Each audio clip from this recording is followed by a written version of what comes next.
My parents sold the lake house without telling me. I found out from a real estate listing my best friend sent me, with the caption, "Does this look familiar?" It was the same porch I used to sit on with my grandmother every summer. The same crooked mailbox my brother and I painted when we were kids. The same house my grandmother had promised, in writing, would one day belong to me. And there it was, listed for sale, with my parents' names on the deed instead of mine. That was the moment I stopped being the daughter who forgave everything. That was the moment I decided to let my family finally face what they had built. My name is Claire. I am 34 years old, and for most of my life, I believed that being the responsible one meant I would eventually be rewarded for it.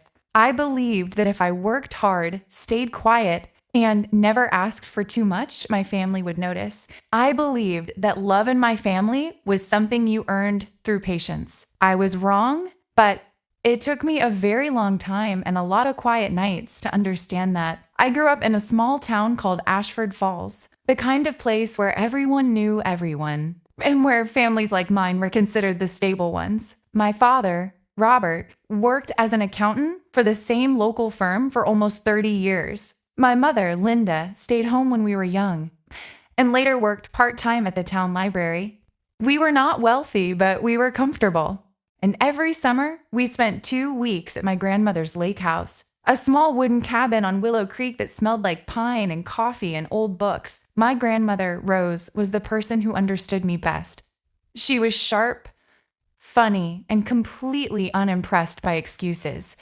She used to say that character shows up in the small moments, not the big ones. She said it so many times that I used to roll my eyes as a teenager. Now I think about it almost every day. I have one brother, Daniel. He's 2 years younger than me, and growing up, he was the golden child in every sense of the word. He was charming, easygoing, and always had a new idea that was going to change everything. My parents adored him, not because they loved me less. At least that is what I used to tell myself, but because Daniel needed more attention. He struggled in school. He got into trouble more often. He needed rescuing again and again, and my parents were always there to rescue him. I was the opposite. I got good grades without being asked twice. I worked a part-time job in high school to save for college. I never called home asking for money. I thought that made me the strong one. What I did not realize until much later was that it also made me invisible. By the time I was 26, I had built a small interior design business from nothing. It took years of unpaid work, cold emails, and long nights, but eventually it became something real. I moved 2 hours away from Ashford Falls to a small apartment in the city, and I built a life that was entirely my own. I was proud of that. I still am. Daniel, on the other hand, floated from one plan to another. A food truck that lasted 8 months, a clothing brand that never launched, a cryptocurrency investment that lost most of what he put into it. Every time something failed, my parents were there, quietly covering the gap. I knew this, not because they told me directly, but because I would visit and notice things. A new truck in the driveway that Daniel could not have afforded on his own. A conversation that stopped abruptly when I walked into the kitchen. A tension that lived just under the surface of every family dinner. I told myself it was not my business. I told myself that if my parents wanted to help Daniel, that was their choice and it had nothing to do with me. I was doing fine on my own. I did not need anything from them. That belief protected me for a long time. It also made it much easier for what happened next to happen at all. My grandmother passed away when I was 29. It was sudden, a stroke in her sleep. The kind of death people call peaceful. Even though nothing about losing someone you love ever truly feels peaceful, I remember standing in her kitchen a few days after the funeral, looking at her handwriting on a grocery list still stuck to the refrigerator, and feeling like the floor had been pulled out from under me before she passed. My grandmother had told me more than once that the lake house would be mine one day. She said it plainly, the way she said most things. She said Daniel would inherit some savings, since he needed more support getting on his feet. But the house was for me because I was the one who actually used it, who actually cared for it, who actually showed up. I did not think much about the legal side of things at the time. I was 29, grieving. and naive enough to believe that family promises did not need paperwork to be real. My grandmother had an informal will, drafted years earlier with a local attorney, and my parents were named as the temporary trustees of her estate until everything could be properly settled. That detail seemed like nothing more than a formality. I had no idea it would become the exact loophole that would change everything. For the first few years after she passed, nothing seemed unusual. My parents said they were handling the estate slowly, that legal processes take time, that there was no rush since nobody was trying to sell the house anyway. I believed them. Why wouldn't I? I visited the lake house every summer, just like before. I paid for small repairs myself. A new water heater one year, fresh paint on the porch another year, because I saw it as my house. Even without the paperwork to prove it, looking back now, I understand that every dollar I put into that house should have been a warning sign. I was maintaining something I did not legally own, based entirely on trust. But grief makes people slow to notice red flags, especially when those red flags come from the people who are supposed to love you the most. The first real crack appeared 3 years ago at a family dinner that started out like any other. My mother had made her usual roast chicken, the kind she always made on Sundays. Daniel was there with his girlfriend at the time, a woman named Kayla who barely spoke through the entire meal. My father seemed unusually quiet, pushing food around his plate instead of eating it. Halfway through dinner, Daniel cleared his throat and said he had exciting news. He was opening a restaurant.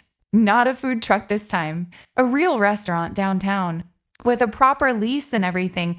He talked about the location, the menu, the design he wanted, practically glowing with excitement. My parents looked thrilled. My mother clapped her hands together. My father said something about being proud of him for finally committing to something long-term. I asked carefully how he was funding it. Restaurants are expensive. Leases, equipment, staff, permits, none of that comes cheap. Daniel glanced at my parents before answering, which should have told me everything right there. He said he had some savings and some help from family. I assumed he meant a loan, something reasonable, something temporary. I did not push further that night. I told myself it was not my place to interrogate my brothers, business decisions at the dinner table. I congratulated him, genuinely, because despite everything, I did love my brother. I wanted good things for him. I just did not yet understand what those good things were going to cost me. It was almost a year later when I learned the truth, and I learned it by accident, the way most painful truths seem to arrive. I was helping my mother clean out a hallway closet during a weekend visit, going through old boxes of paperwork she wanted to sort before shredding. In one folder, tucked between old tax documents, I found a letter from an attorney, dated shortly after my grandmother's death. The letter outlined the distribution of my grandmother's estate. It confirmed what she had told me, that the lake house was designated for me, and that a separate savings account was designated for Daniel, but there was a handwritten note in the margin. In my mother's handwriting, that made my stomach drop. It said, "We will handle this differently once things settle." Underneath, in my father's handwriting, it said, "Daniel needs it more right now." I remember sitting on the floor of that closet for a long time, just staring at those 2 sentences. I did not confront my mother that day. I told myself there had to be an explanation. Maybe it was an old note unrelated to anything that actually happened. Maybe I was misunderstanding the context. I folded the letter, put it back exactly where I found it, and finished cleaning the closet like nothing had happened. But something inside me had shifted. I started paying closer attention. I started asking small questions, the kind that seem harmless on the surface but are really just quiet investigations. I asked my father casually how the estate paperwork was going. He said it was almost finished, that there had been some complications, but nothing to worry about. I asked my mother about the lake house, whether the deed transfer had gone through yet. She said the same thing my father did, almost word for word, which told me they had discussed how to answer me if I asked. 2 more years passed like that, filled with vague reassurances and gentle redirections whenever I brought up the estate. During that time, Daniel's restaurant opened, and struggled almost immediately. He called me a few times during that period, not asking for money directly, but hinting at how difficult things were, how the industry was tougher than he expected, how he just needed a little more time to turn things around. I offered him advice about managing costs. Since I had run my own small business for years, he rarely took it. I still visited the lake house every summer. I still paid for small repairs. I still believed somewhere underneath the growing unease that eventually the paperwork would catch up with the promise my grandmother had made. I did not yet understand that the delay itself was the plan. The listing my friend sent me came in March of this year. It was a Tuesday evening, and I was finishing dinner alone in my apartment when my phone buzzed. My friend Sophie, who had grown up near Ashford Falls and still followed the local real estate market out of habit, sent me a link with a message. "Does this look familiar to you?" I clicked the link expecting nothing in particular, and there it was. Photos of the lake house. Freshly staged, the porch swing gone. New furniture in rooms that used to hold my grandmother's things. The listing described it as a charming lakeside retreat, perfect for a family getaway. The asking price was $420,000. The listing agent's name meant nothing to me, but the seller's name, listed at the bottom of the public record I pulled up minutes later, meant everything. Robert and Linda Bennett. I sat completely still for what felt like a long time. I did not cry. I did not call anyone. I just sat there staring at photos of a house that had been promised to me, now being sold by the people who promised it. I want to be honest about what I felt in that moment because it was not simple anger. It was something quieter and heavier than that. It was the specific kind of grief that comes from realizing a truth you had been avoiding for years. Somewhere deep down, I think I had known this was coming. I just had not let myself believe it until I saw it in writing. I called my mother the next morning. I kept my voice calm because I wanted answers, not an argument. I asked her directly if they were selling the lake house. There was a long pause on the other end of the line before she answered. She said yes, but that they were planning to tell me soon. That things had just moved faster than expected with the market being so competitive right now. I asked her what happened to grandmother's wishes. Another pause, longer this time. She said that circumstances had changed, that Daniel's restaurant was struggling badly, that he had taken out loans using the restaurant as collateral, and that if they did not act quickly, he could lose everything, including his home. She said the lake house was the only significant asset they had left to help him, and that they were confident I would understand. Since I was, in her words, always the strong one who did not need as much support, I remember standing in my kitchen, phone pressed to my ear, feeling something inside me go completely still. Strong one, that phrase again, the same phrase that had followed me my entire life. Always used at the exact moment my needs were being set aside for someone else's. I asked her one more question. I asked if grandmother knew this would happen. My mother's voice cracked slightly when she answered. She said grandmother could not have predicted how things would turn out, that none of them could have predicted it, that they were doing what any parent would do for a child in crisis. I did not raise my voice. I did not call her selfish or dishonest, or any of the words that were circling in my mind. I simply said, "I understand," and ended the call. I think that response surprised her more than anger would have. Silence often does. For the next few days, I did not reach out to anyone in my family. I went to work. I met with clients. I designed a living room for a young couple expecting their first child.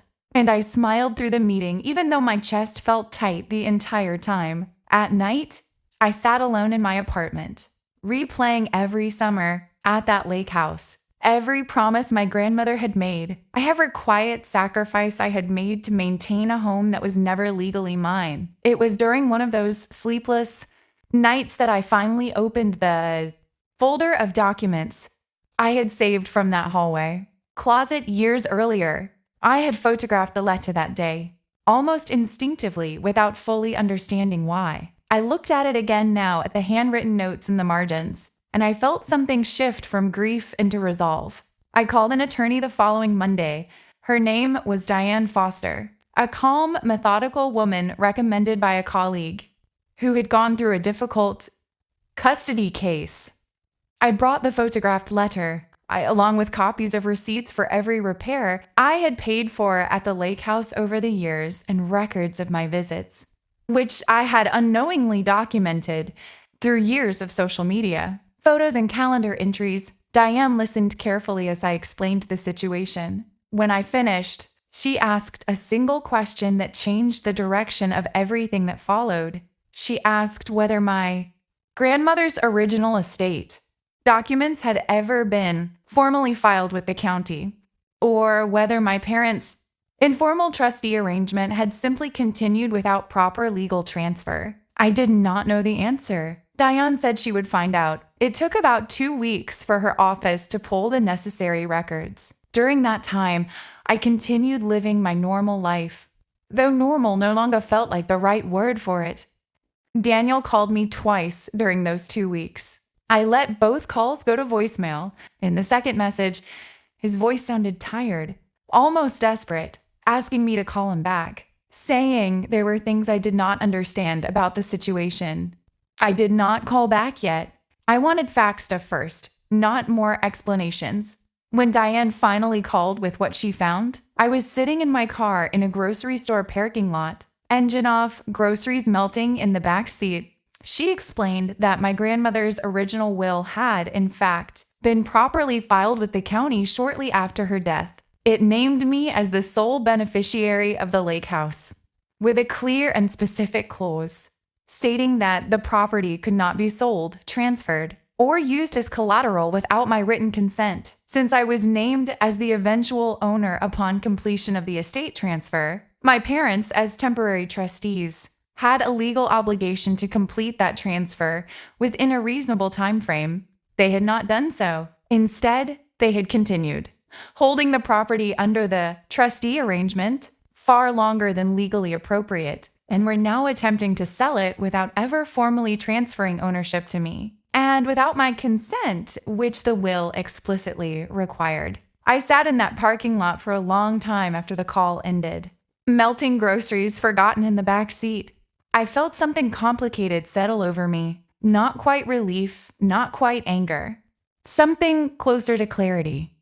My grandmother had protected me, even after death, in a way my own parents had not. She had known, somehow, that this kind of moment might come. Diane explained my options carefully. I could file an immediate injunction to stop the sale, which would almost certainly become a public and painful legal battle within my own family, or I could handle it privately first, giving my parents a chance to correct the situation on their own before involving the courts. She said the choice depended on what I actually wanted, not just legally, but personally. I thought about that question for several days. Part of me wanted to file the injunction immediately, to force accountability through the fastest and most decisive means possible. But another part of me, the part that still remembered sitting on that porch with my grandmother, wanted to give my family one real chance to choose honesty on their own, without a court forcing their hand. I decided to request a family meeting. Not a confrontation over the phone, not an angry email, but an actual sit-down conversation, the kind we had avoided having for years. I called my mother and asked her to arrange it, telling her only that I had learned some things about the estate that we needed to discuss as a family.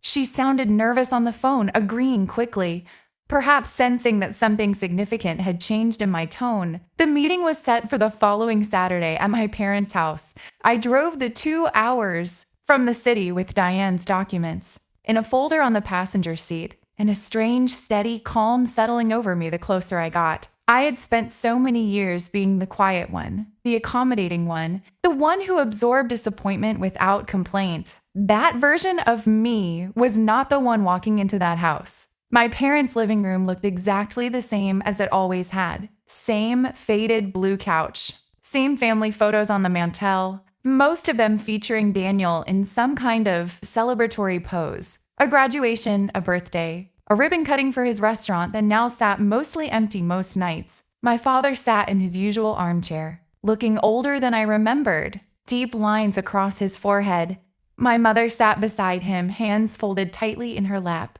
Daniel arrived a few minutes after me, looking thinner than the last time I had seen him. Dark circles under his eyes. Nobody spoke for a long moment after we were all seated. Finally, my mother broke the silence, asking gently what I wanted to discuss.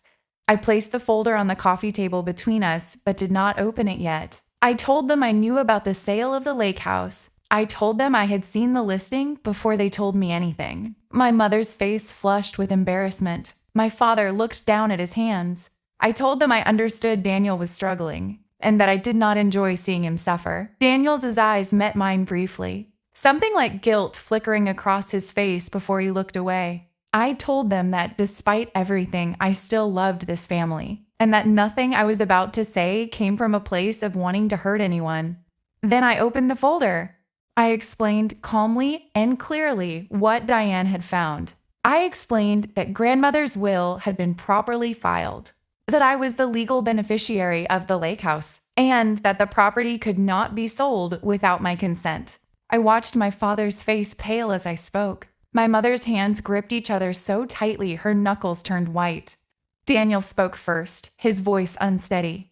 He said he did not know any of this, that he had assumed our parents had handled everything legally, that he never would have accepted the money if he had known it was breaking a legal promise made to me. I believed him. That surprised me, given everything, but I did believe him. Daniel's flaws had always been about avoidance and poor decisions, not deliberate cruelty.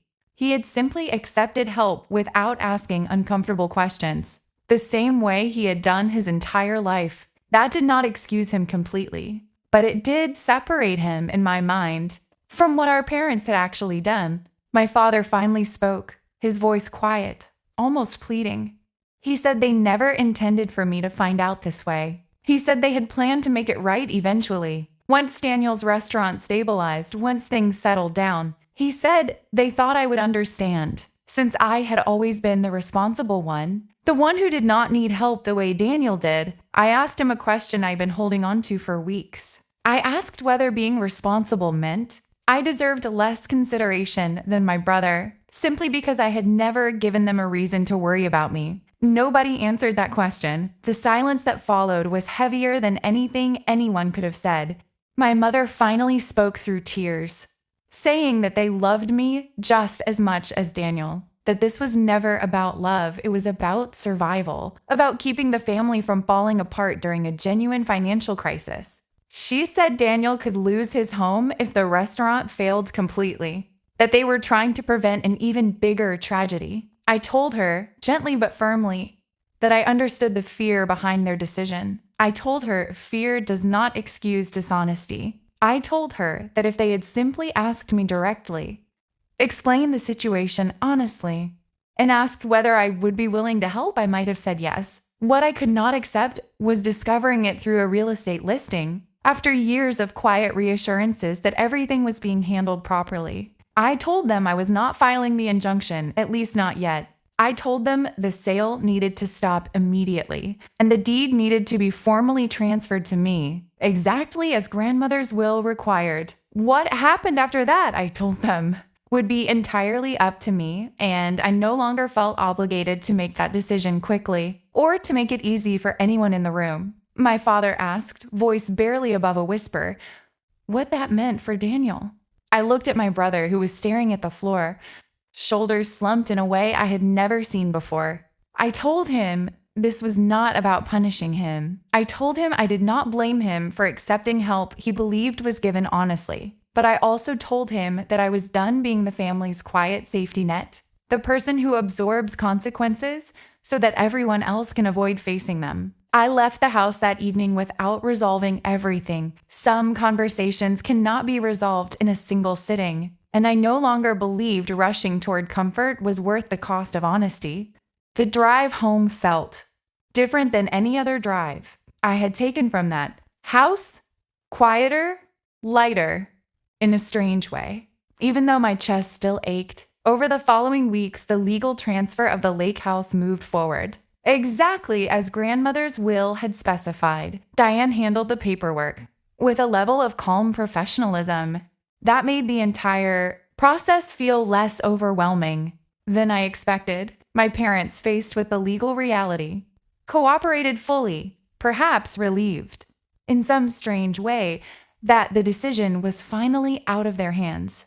Daniel's restaurant did not survive. I want to be honest about that, because this is not a story where everything works out perfectly for everyone. 3 months after that living room conversation, Daniel made the difficult decision to close the restaurant permanently, unable to keep up with the debts that had accumulated. Despite the money my parents had given him, he filed for a small business bankruptcy, a humbling process that forced him to confront, for the first time in his life, decisions he had never fully thought through. I did not rescue him. I want to be clear about that, because it would have been easy in that moment to step in and fix things the way our parents always had. Part of me wanted to. Watching my brother struggle was painful, even after everything that happened. But I understood, finally, that constantly removing consequences from someone's life does not protect them. It only delays the moment they finally learn to stand on their own. Instead, I offered him something different. I offered him honesty and a small amount of practical help. Not money, but connections. I knew a restaurant consultant through my design work, someone who specialized in helping failed business owners understand exactly where things went wrong, financially and structurally, before attempting anything new. I gave Daniel her contact information and told him the rest was up to him. He took it. Slowly, reluctantly, but he took it. Over the following months, Daniel got a job managing operations at another local restaurant, learning the business from a position with far less financial risk. It was not glamorous. It was not the exciting, ambitious future he had once imagined for himself, but it was honest work, and for the first time in years, he was not relying on anyone else to absorb his mistakes. My relationship with my parents took much longer to rebuild than my relationship with Daniel. For months, our conversations felt formal, cautious, stripped of the easy familiarity we once had. My mother called occasionally, small talk mostly, careful not to bring up anything related to the lake house or the estate. My father barely called at all, communicating mostly through short messages whenever something needed to be discussed practically. I did not force reconciliation. I let the distance exist for as long as it needed to exist, because pretending everything was fine would have only repeated the same pattern that led us here in the first place, avoiding hard truths in favor of surface-level peace. It was almost 8 months after that living room conversation when my mother finally called, asking if we could talk, really talk. Not about logistics, but about everything that happened. I agreed to meet her for coffee, just the two of us, at a small cafe halfway between our two homes. She looked tired when she arrived, older somehow, though it had only been months. We sat across from each other for a long moment before either of us spoke. Finally, she said something I've been waiting years to hear, though I had never fully realized I was waiting for it. She said she was sorry.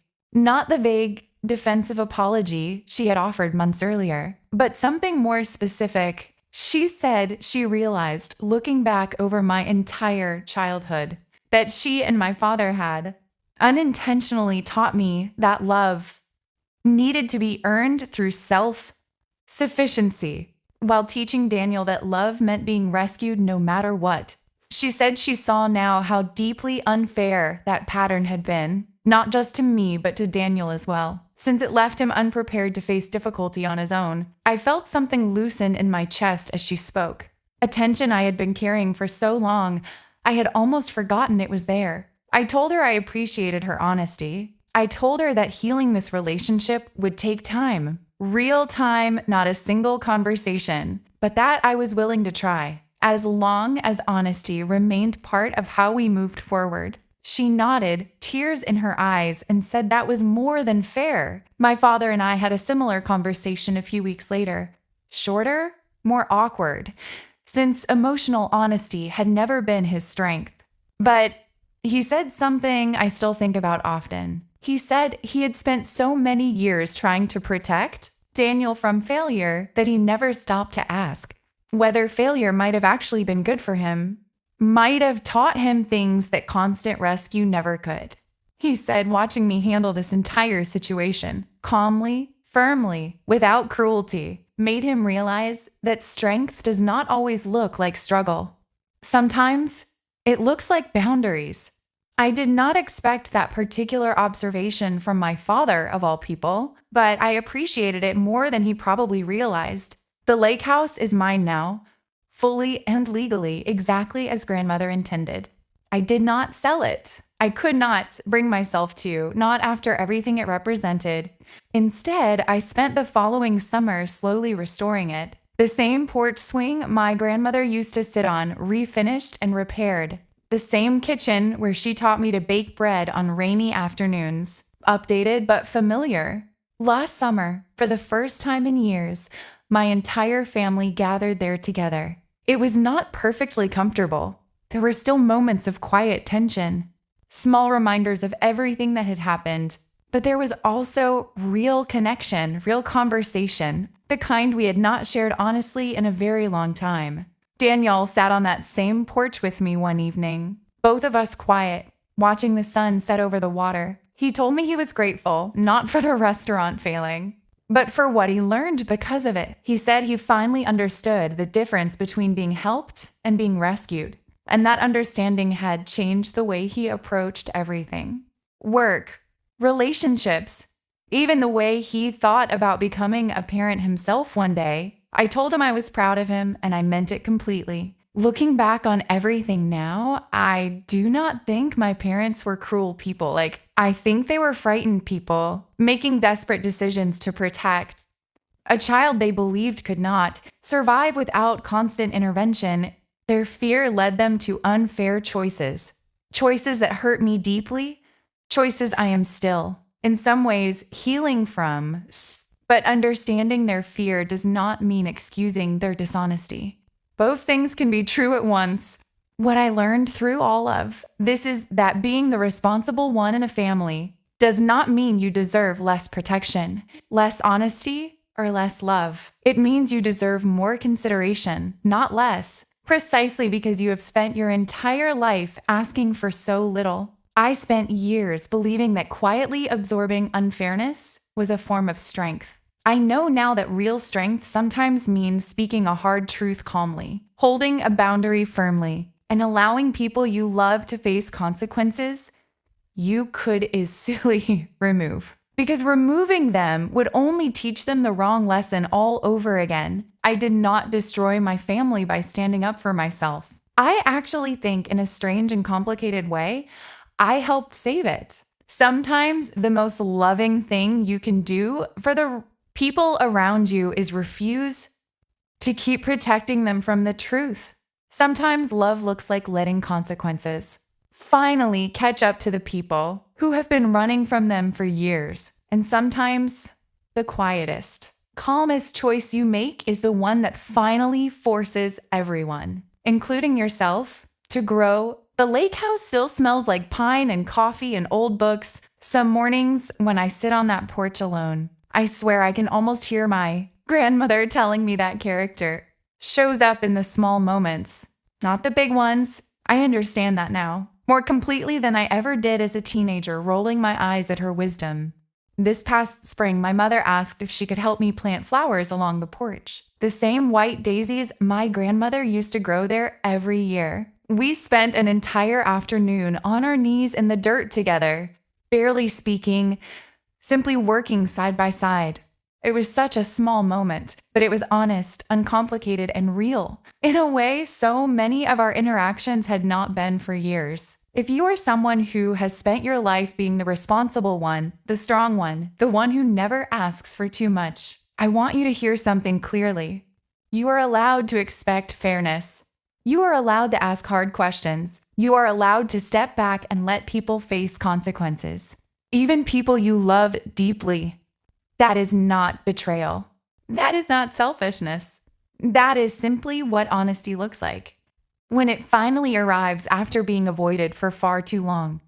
My family is not perfect now. We still have hard conversations. We still navigate old patterns that occasionally resurface. But we're honest with each other in ways we never used to be. And that honesty, even when uncomfortable, has brought us closer than years of quiet avoidance ever did. I did not let my parents give away what belonged to me because I stopped loving them. I let them face the consequences of their choices because I finally loved myself enough to stop absorbing the cost of everyone else's comfort. That distinction changed everything, not just for me, but for all of us. And I believe, more than anything else I learned through this entire experience, that sometimes the bravest thing you can do for the people you love is simply stop protecting them from the truth and trust that they are strong enough to grow from it.